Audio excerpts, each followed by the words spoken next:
أشهد أن لا إله إلا الله وحده لا شريك له وأشهد أن محمدا عبده ورسوله أما بعد فأعوذ بالله من الشيطان الرجيم بسم الله الرحمن الرحيم.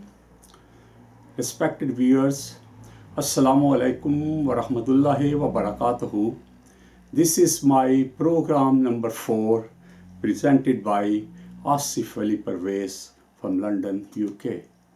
And as you know, the theme of my program is Holy Quran and Science.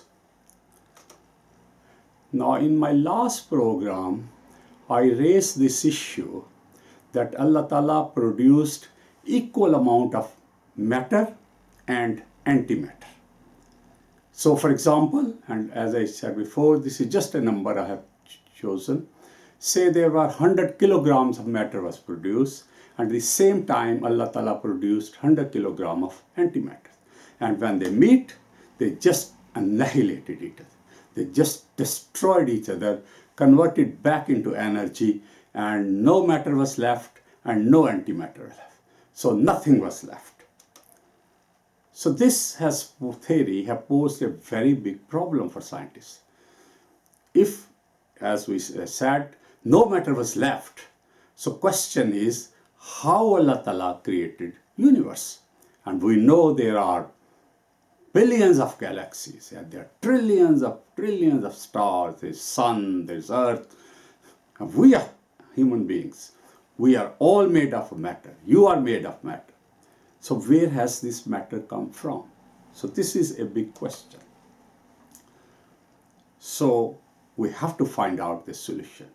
So first of all, I go back to the verse which I recited in my previous program. A'udhu billahi minash shaitanir rajim. Was-samaa'a banaynaha bi'aydin wa inna lamusi'un. In my previous program, I focused on the part wa inna lamusi'un. Now I am turning my attention towards this part, was-samaa'a banaynaha bi'aydin. That Allah Ta'ala says, and we have built the heavens with our own hands, and verily we are going to expand it. Surah Al-Zariyat, verse 48. Now, in my opinion, the area where I want to focus your attention is where Allah Ta'ala says that we have created the universe with our own hands.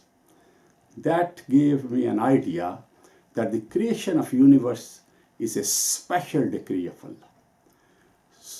So that is the decree through which Allah Ta'ala have created universe. Now scientists have been obviously thinking that if matter and antimatter annihilate each other, how matter was, there was some matter left, which eventually ended up in creation of this universe. Now scientists have discovered a particle called neutrino.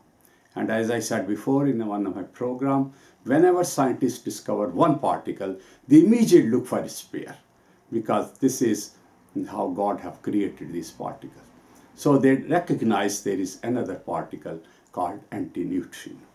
So what part these two particles has placed? Now let me just introduce a little bit about neutrino. Neutrino has no electricity on it. So you can call it as a little neutron. You know, neutron is in the center of the atom, but its weight is very, very small as compared to neutron. And God has created it in abundance. So for example, if I raise my finger now, literally millions of neutrinos are passing through this finger right now. So that means in my body, millions of neutrons are passing. Similarly, those of you who are watching this program, I can assure you, millions upon millions of neutrinos are passing through this body. But because they don't react with anybody, so they just pass through.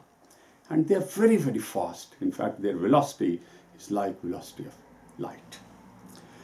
So scientists did a lot of research on this one. And now their conclusion is this. And I give you as an example. They say, just imagine Allah Ta'ala created 1 trillion antimatter particles. 1 trillion antimatter particles. So at the same time, Allah Ta'ala created same number of particles of matter as well.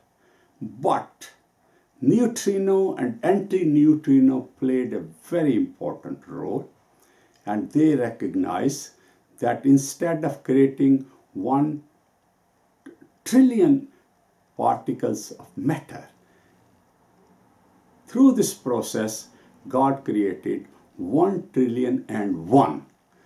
So 1 extra particle of matter was created. So that's the difference. In every 1 trillion particles, there is 1 extra particle of matter. And it is this particle and a particle like this which eventually created universe. Professor Abdul Salam Sahab, a famous Ahmadi scientist, a Nobel laureate, he once gave a lecture and explained in great detail what roles neutrino and antineutrino has played in it. It's a very complicated subject, and as my programs are aimed at common people who probably never have studied science, I don't want to go into that detail. But I can assure you, this is the mechanism which God chose, and that's how the universe was created, and that's how we were created. Now, I just mentioned that God has created particles in pairs. Now, question obviously arises, why? So, if, for example, if there is an atom, there is an anti-atom. There is a proton, there is anti-proton. If there is electron, there is anti-electron, which we call positron. And now I've just mentioned neutrino and antineutrino, and so forth. This goes on and on. And scientists, whenever they discovered a new particle, like when they discovered neutrino, immediately started looking, oh, where is antineutrino? And eventually did find. So this has become a scientific theory. We call it theory of parity, or theory of pairs in particles. Now, Allah Ta'ala have used many methods to create these pairs. I'll give you just 2 examples. One is, as you probably know, there are 2 types of LXT, or we call it charge. One is positive charge, the other is negative charge. So, on one particle, God gave positive charge, on the other one gave negative charge. So, for example, on anti-electron or positron, God gave positive charge. And on electron, God gave negative charge. And that's how God made a pair. The other method which God has used is, like, the clock, it moves spins in a certain direction. So this particle spins, some spin in clockwise and some spin in anti-clockwise. And by these 2 motions, again, pairs are created. And there are many more methods which probably I will describe in my future programs. Now the question is this: why Allah Ta'ala has created pairs in particles? We know there are pairs in human beings, in animals, even in plants. But why in particles? And this is a very important subject. And I shall discuss this in my next program by referring to the Holy Quran and to the latest science. Thank you very much for listening to me. Jazakallahu khair. God bless you. Wa akhiru da'wana and alhamdulillahi rabbil alameen.